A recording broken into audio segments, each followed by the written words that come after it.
Okay, good evening all. Just going to adjust the lighting.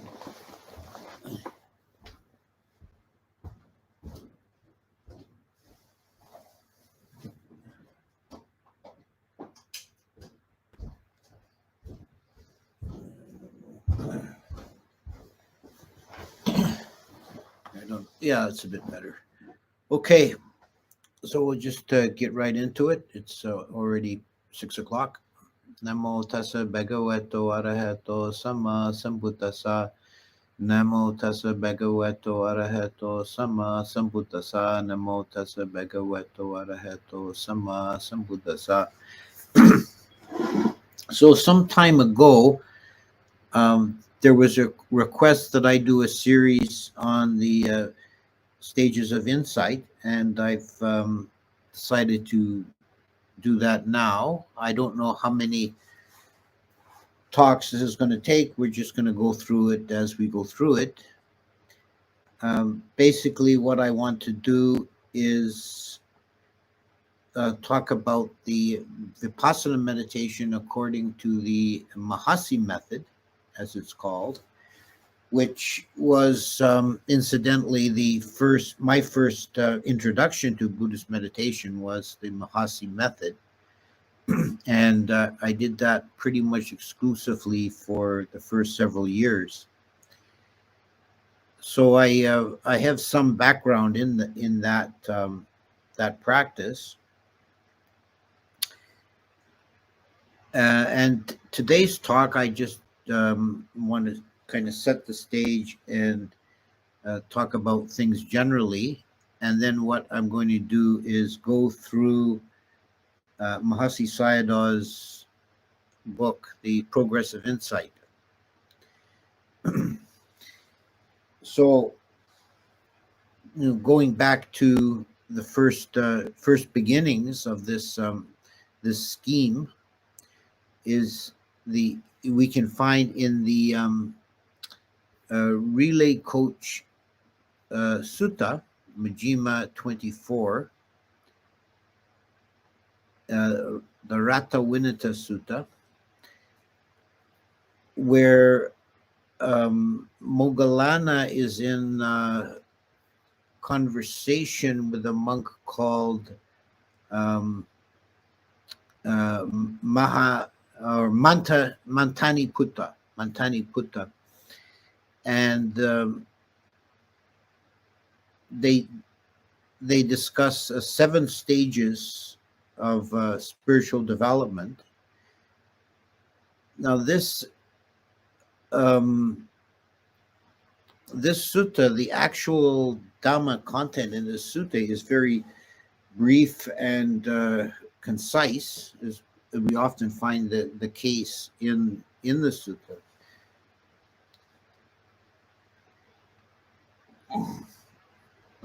So we don't really have descriptions of these different states.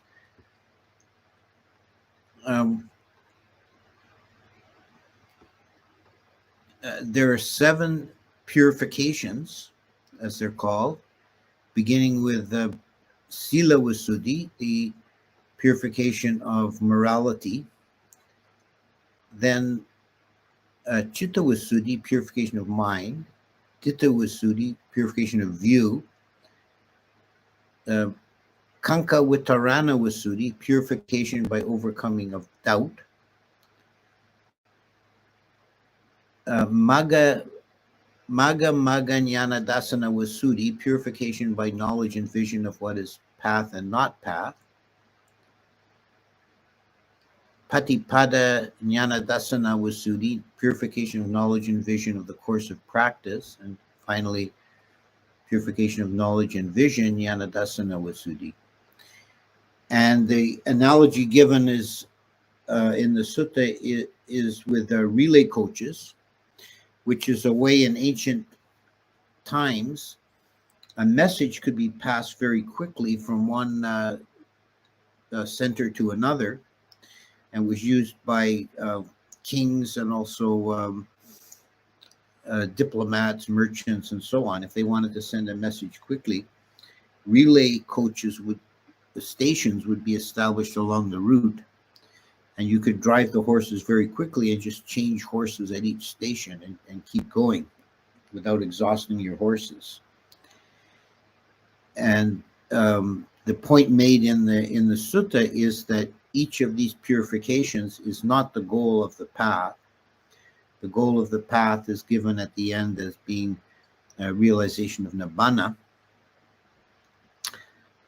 And each of these stages is for the purpose of reaching the next stage.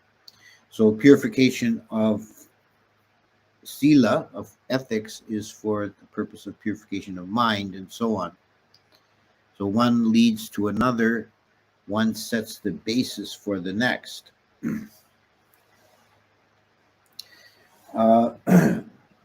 So this bare bones kind of a teaching became very important in later times. Each of these stages was considerably elaborated in the commentaries. And we have the great work by Buddhaghosa, which came about 1,000 years after the Buddha. Buddhaghosa being a great commentator who worked in Sri Lanka, although he was of North Indian birth. His magnum opus is the very important text, the Visuddhimagga, the Path of Purification. And that book is quite a lengthy work.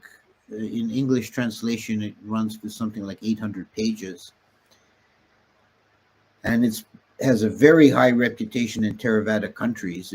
It's meant to be a comprehensive outline of all the teachings.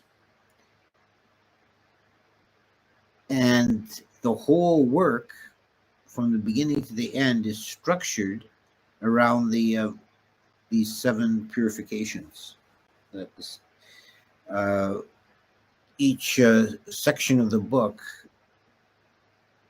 is meant as an elaboration of one of these stages, and in the course of that, the entire Buddhist teaching is intended to be expounded. So it served as the scaffolding for that great work.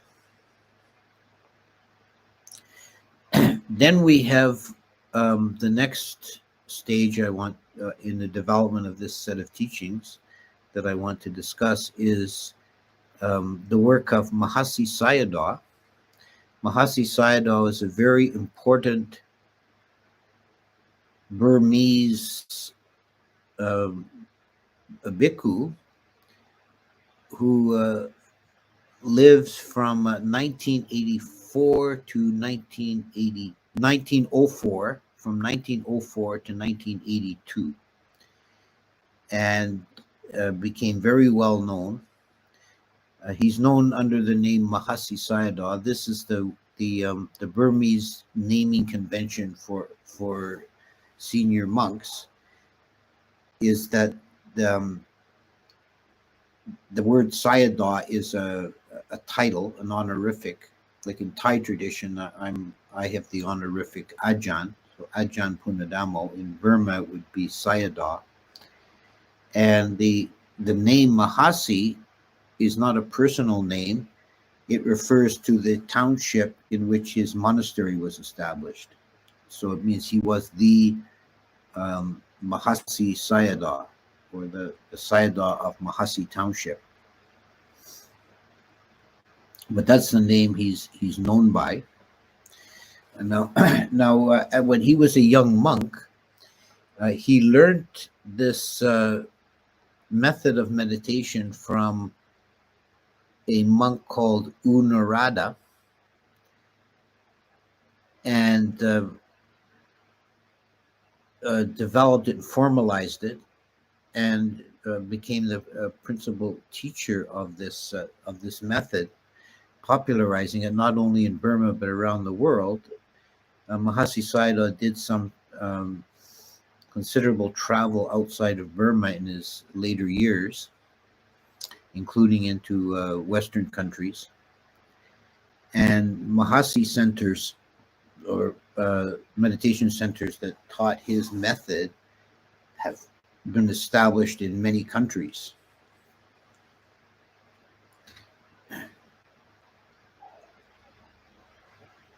It's one of the best known meditation methods. Now, some historical background to Burmese Vipassana generally.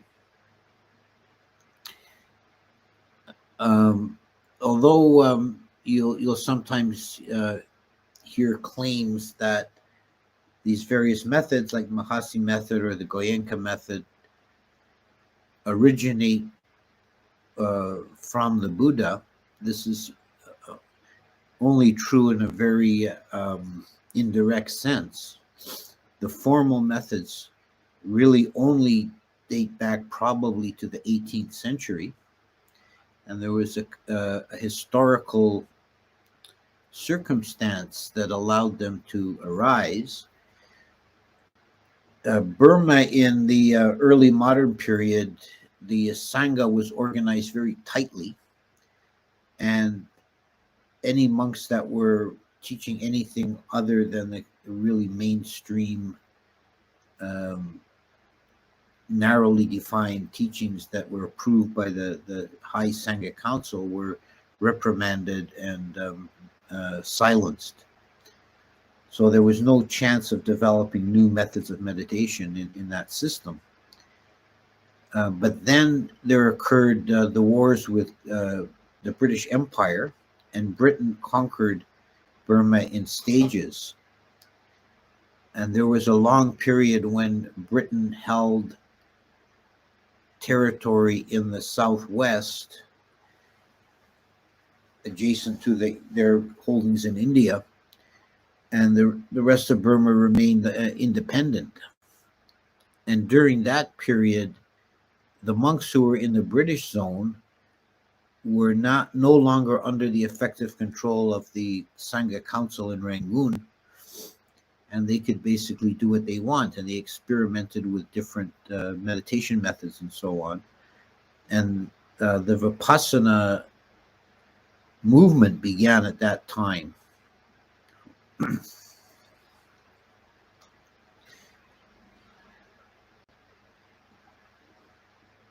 Of course, the British authorities didn't really pay attention or care what the Buddhist monks were doing.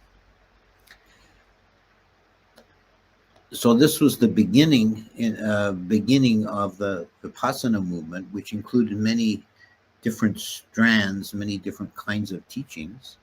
And we have today, I would say, 3 types of Vipassana meditation that have become popularized outside of Burma in other countries in Asia, like Thailand and Sri Lanka, but also in the West, in Europe and America.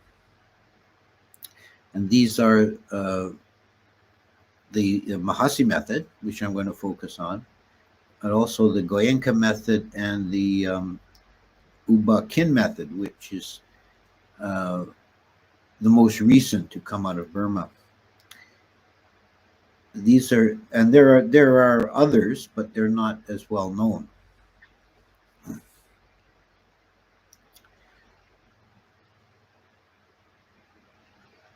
So Mahāsi, besides being a meditation master, he was also renowned as a scholar. He presided at what's called the 6th Buddhist Council that was held in, I think it was 1954 in Burma, when monks from all the different Theravada countries came together and in consultation produced a newly edited and agreed upon text for the Pali Canon. Mahāsi Sayādaw was thought of so highly that he was the chief editor of this work. So he was a master of Pali, and he actually wrote in Pali. That the Progress of Insight was written not in Burmese but in Pali, and of course now it's been translated into many languages. I've pinned a comment in the chat with a link from the Access of Insight .org website, where you can get a HTML version of the Progress of Insight. It's not a really long book, but it's very very concise, and it's very useful meditation kind of manual or work. You know? And if you glance at the table of contents of that work, it's organized around these 7 purifications, but it's expanded to different subsections that are entirely derived from the commentaries, which gives us altogether the numbering in the version Access to Insight goes from 1 to 19, but they don't number the first 2 Visuddhis. So really there's 21 stages of insight. You may have heard this term, stages of insight, which is based on an expansion from the 7 purifications.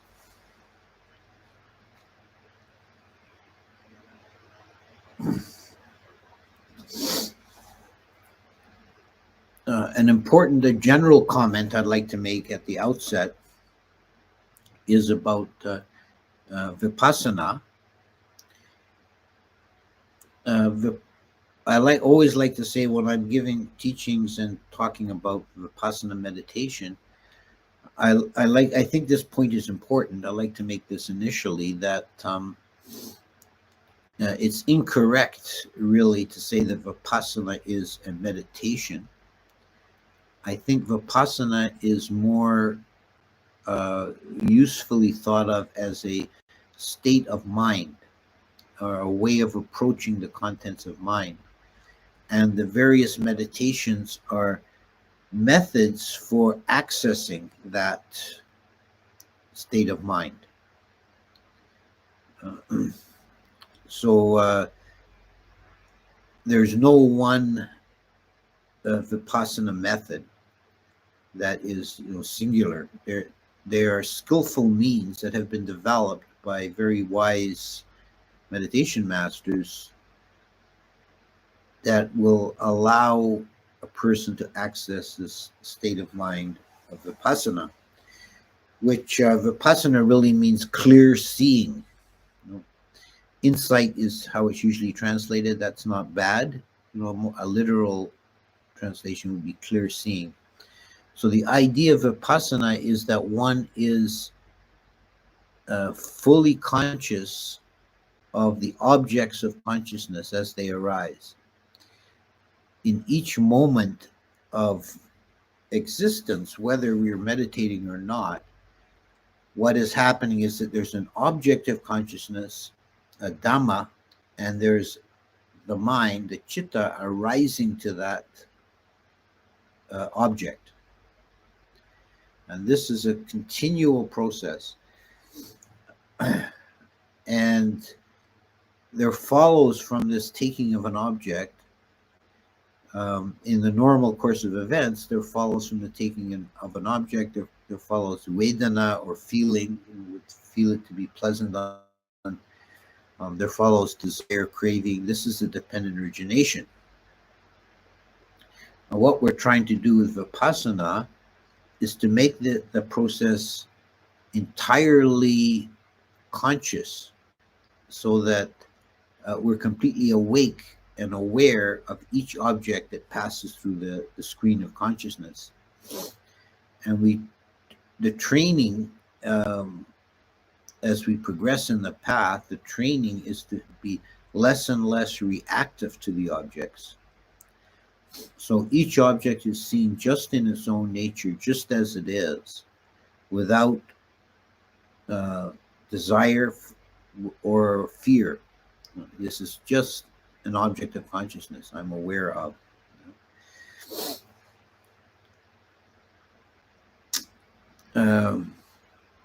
So a good general rule of thumb to be held in mind when trying to develop this state is to treat each object with the same degree of attention. No object is so trivial it may be ignored, and no object is so important that it needs to be held onto or examined. Each object is just seen and allowed to pass. And this is not an easy training, because the natural tendency of the mind is to react to the objects, get lost in either fear or fascination, and get spun out and go down various rabbit holes of the mind. So one of the ways that it's spoken of, one of the ways this attitude of mind is spoken of, is to develop a highly precise and clear form of equanimity that's called a tatramajatata, being in the middle about that, or specific neutrality. Specific neutrality is the translation Bhikkhu Bodhi uses, and it's a very good one. It expresses the meaning. But a literal breakdown of the root would give us being in the middle about that. And that is tatra, which implies a very sharp, precise that. So the mind that has vipassana is in the middle, meaning it's not swayed to one direction or the other, and it's very precise. Now, that precision is a very important aspect of developing vipassana. So it's not a vague, general, fuzzy awareness. It's a very precise and momentary, sharp, clear knowing of what is happening in the mind at this moment. So having described to some degree the state of mind that we're seeking, I'll now describe the Mahāsi method of doing that in brief. Well, this is the method popularized by Mahāsi Sayādaw. It is sometimes called, you'll see it in English discourse, sometimes referred to as the noting method, because this was the particular spin that Mahāsi put on it. The particularity of his technique is the emphasis on that precision, that one sees the object clearly.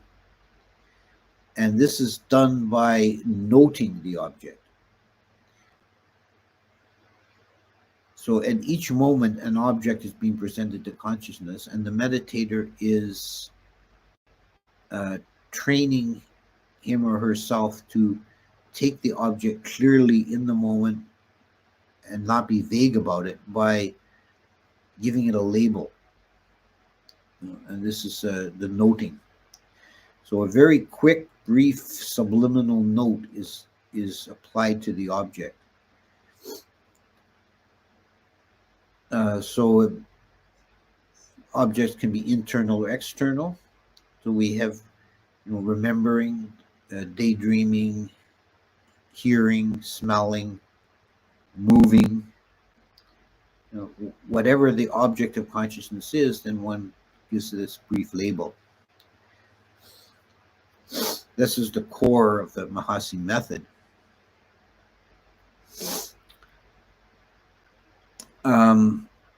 It is possible to get tied up with that if it's not done skillfully. Remember that the principle of the noting is kind of like a trick you're playing on yourself to make sure you've actually seen the object. So it's counterproductive to be hung up on choosing a label or wondering if that's the correct label. You just make sure you've actually seen it and put a label on it and carry on. So there's no real correct label or note for any particular object. That said, some types of noting are better than others for this purpose. Generally, you should try and keep the notes very brief, like a word or two. You might have generally one word is sufficient, but you might distinguish between, say, feeling pain, feeling heat, feeling pleasure, like that. And generally try to use verbs rather than nouns. So you're not solidifying or reifying the objects. You're seeing them as ongoing process.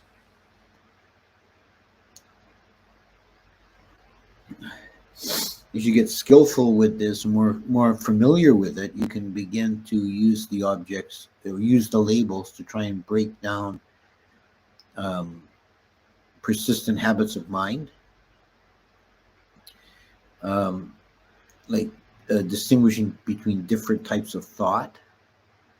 Certainly, I think distinguishing between thoughts of past and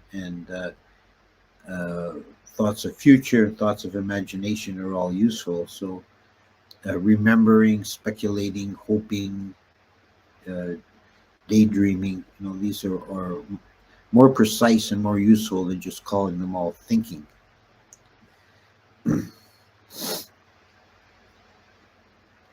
So that's the core principle of his method. The way it's practiced is to begin the sit by placing the attention on the abdomen, and watching the rising and falling of the abdomen. And this is also a characteristic of the Mahāsi Method. It's well known. The idea is that you're taking a broad object, so it's not a focus precise enough for the mind to enter jhana, which you want to avoid in doing Vipassana meditation. You don't want to become unified in the mind. You want to be aware constantly of different objects. So you rest on the movement at the belly, and some degree of samadhi is developed, but not sufficient to enter jhana. And at that point, you're not doing the noting. You're just being aware of the sensation of breathing. And you hold that practice for anywhere from a few breaths to a few minutes until the mind feels settled. You feel some calm. Then you open the gates, so to speak, and start paying attention to other objects and naming them or noting them. And the normal course of events, you'll without citing or choosing, you'll naturally cycle back and forth between periods of time spent on peacefully watching the movement at the belly and periods of time when you're noting objects. Because the advice is, when you're noting objects, if there's a period when it's difficult to notice objects, and you're kind of left in a blank space, you shouldn't be fishing around or creating objects. You go back and rest on the belly until objects begin to present themselves again. Then you go out and notice them, and you'll naturally cycle back and forth between periods of time when the mind is fairly busy and objects are passing through the mind, and periods of time when you're just resting on the movement of the breath in the abdomen.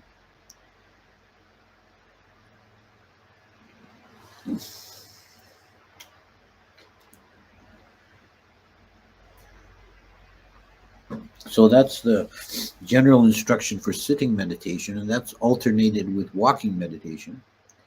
And the walking is done in Mahāsi Method. The walking is done very, very slowly. And one is aware of the sensation on the soles of the feet. This replaces the breath at the abdomen as the basic object during walking. So you're aware, and mostly you're breaking it up into 3 stages. You're aware of lifting, moving, placing, and you walk at a very slow pace. And again, if the mind gets busy, you stop walking, you stand still and notice the objects, and then you carry on walking again when the mind gets a bit more quiet. and you go back and sit again. In traditional Mahāsi meditation centers, if one is doing a retreat, there's a very strict schedule, and it can involve alternate periods of walking and sitting for as much as 20 hours a day. And there's a practice for when, of course, there's periods in the day when you need to, eat or go to the toilet or take care of a few basic things like that. But the practice is not ended when that's going on. There's no break. You practice being aware of the movements of the body and the sensations and the feelings and so on involved in those activities. And you try to do everything very slowly. So you're aware of every motion, every sensation.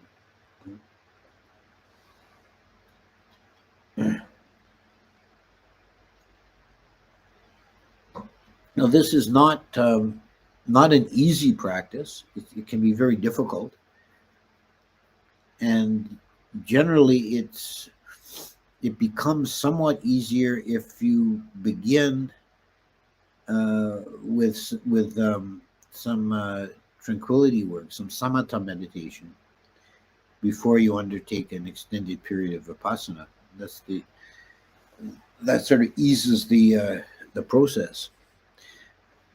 But in the traditional Mahāsi method, there's no real samadhi work. It's sometimes called a bare insight path or method.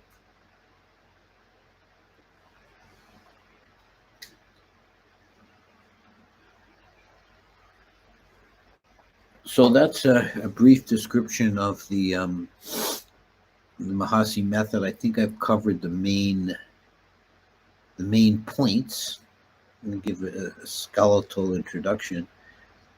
Some of you may have done this practice, and if you haven't, there are plenty of resources on the internet for finding out more detailed instructions on the Mahāsi school, Mahāsi method.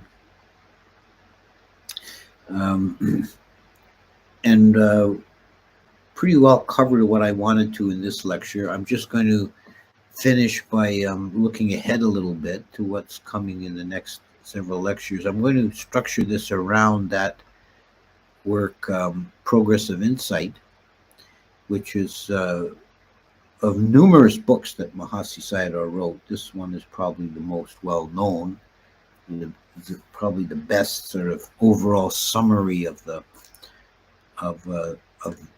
his approach to meditation.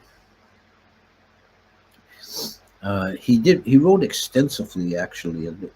There's a series of books he wrote as commentaries on particular suttas.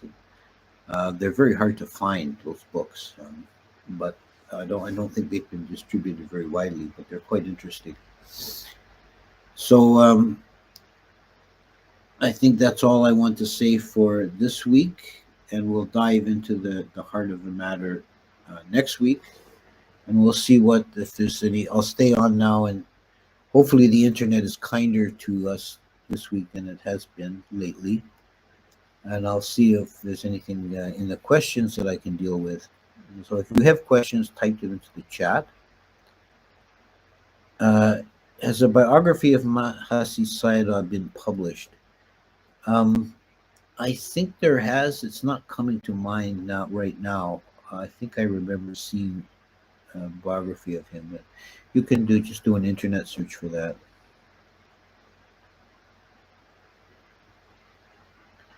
What type of meditation do I teach, and how can one learn it? Well, I teach different things.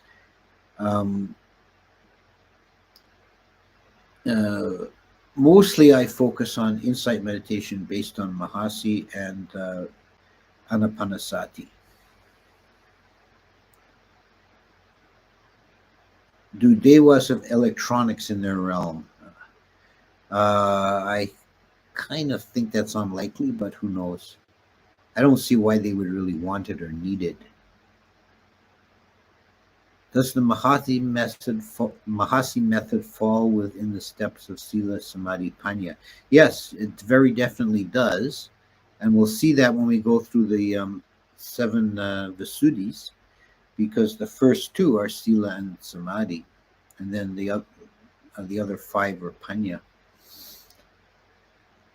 While it is clearly better to have a teacher, is it possible to practice method effectively based on talks like this and reading? Yes, it is. I think the advantage of having a teacher is that it can save you from wasting time somewhat, because a teacher can point out to you if you're a bit off in your practice. But if you don't have a teacher, and you've been studying and you've been listening to talks or reading books, you can still practice fruitfully. It just may take you longer because you may waste some time going down blind alleys until you figure out, oh, this isn't working, and you adjust your practice on your own. But yeah, I don't think you absolutely need to have a teacher. What do you think of the Pa'ak method? It seems a lot more detailed and complete than the other traditions in the Theravada school. To be honest, I have not myself gone into the Pa'ak method very deeply. I have read some of his works, and I've spoken to people who've done Pa'ak retreats. I think it sounds like a very comprehensive and a good method. Like I said in the initial comments, I don't think there's one technique of Vipassana that's universally superior and correct. And they're all different approaches towards the same goal. From what I have seen from reading Pa'ak, this will also bear on the previous question. I think that's one method where you really would benefit from having a teacher, because from the reading I did of Pa'ak's method, it's very detailed and complex, actually, stage by stage kind of practice. And at least I didn't find the written description sufficient to really understand at some points. I would have really liked to have an expert to talk to clarify some of the points. Do you think it is better to include jhana meditation to Mahāsi method? Now, I think, well, I would phrase it this way. I don't think I would include it. That's sort of counterproductive. But to have done jhana meditation prior to doing Mahāsi method as a kind of a preliminary practice, I think that it would make it much easier. I think that's a very useful approach. Should one be concerned about comparing and contrasting various meditation methods to choose the best? I have learned the Goenka method, but have very little knowledge of others. I don't think you really need to decide which is best. Like you put the best there in quotes, and that's good. There may be a method that's best for you. That different individuals have different temperaments, and some methods may work better for one individual than another. I think you can benefit from experimenting a bit, trying out, but really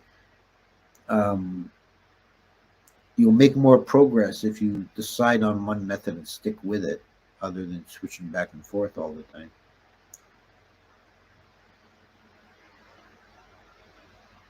Is there any talk from you what to do, how to take care of myself or others while passing through the process of death?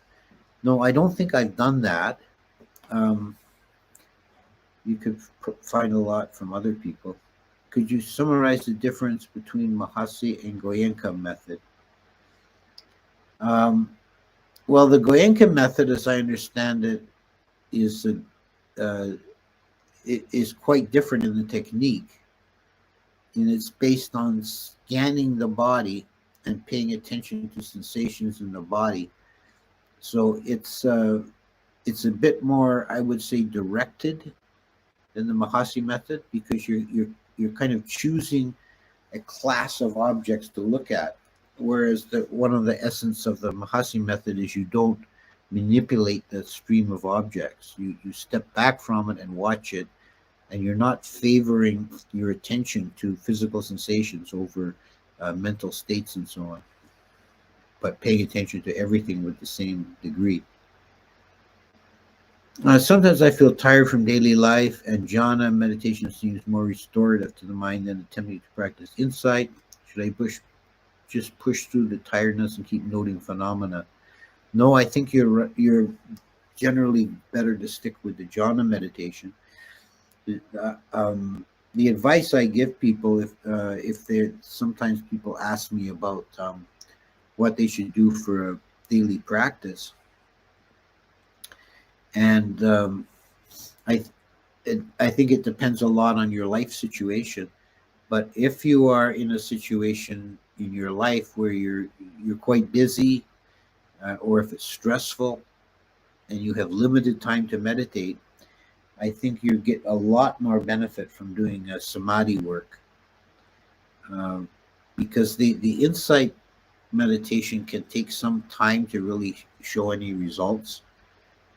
And what you really need in a busy life, what would do you the most benefit, is some space and peace of mind. So don't try and force doing the Vipassana. Save that for when you've got more time and space, when you can devote several hours at least to the practice. Then it's worthwhile to do some Vipassana. Can you expand on one's temperament and selection of the meditation method? I get very angry very quickly, and I found metta to be quite beneficial. Should I practice just metta?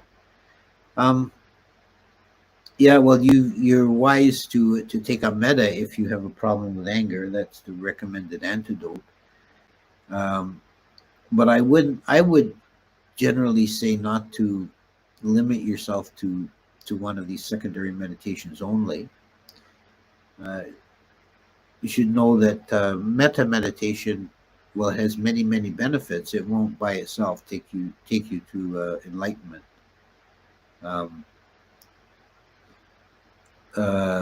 In terms of other temperaments,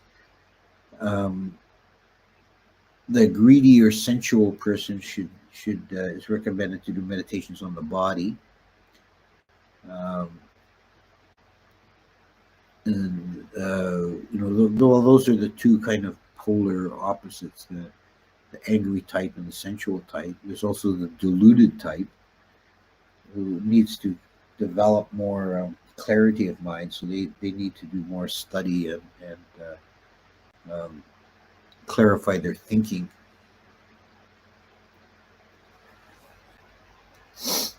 But as for like different methods of Vipassana, I think you can only really decide by trying.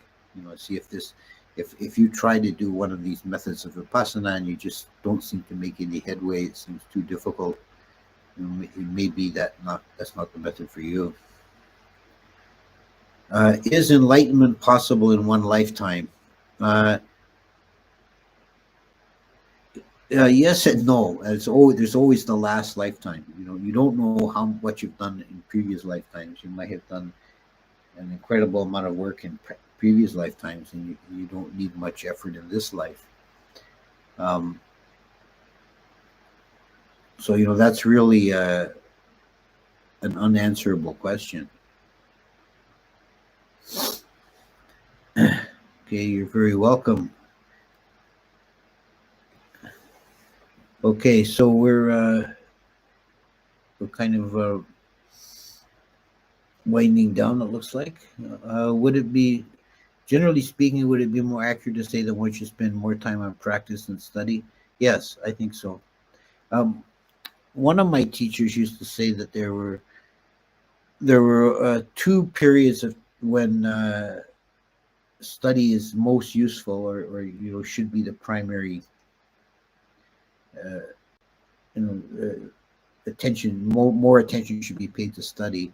One is at the very beginning when you're just starting out, to give you a basis, and uh, later on, when if you have had some results and you take up teaching, then you need to uh, open the books to so you have a vocabulary and a structure to formulate the teachings around. It's not just all kind of vague extempore stuff.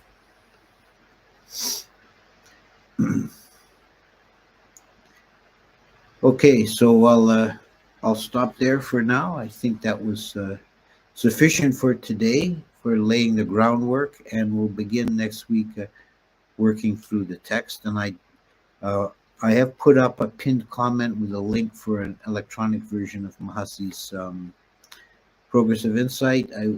Anyone who wants to follow along, that would be a very useful text to download and have a look at. And we'll just go through it bit by bit, as I don't know how many weeks it will take to go through the whole thing. We'll see. Okay.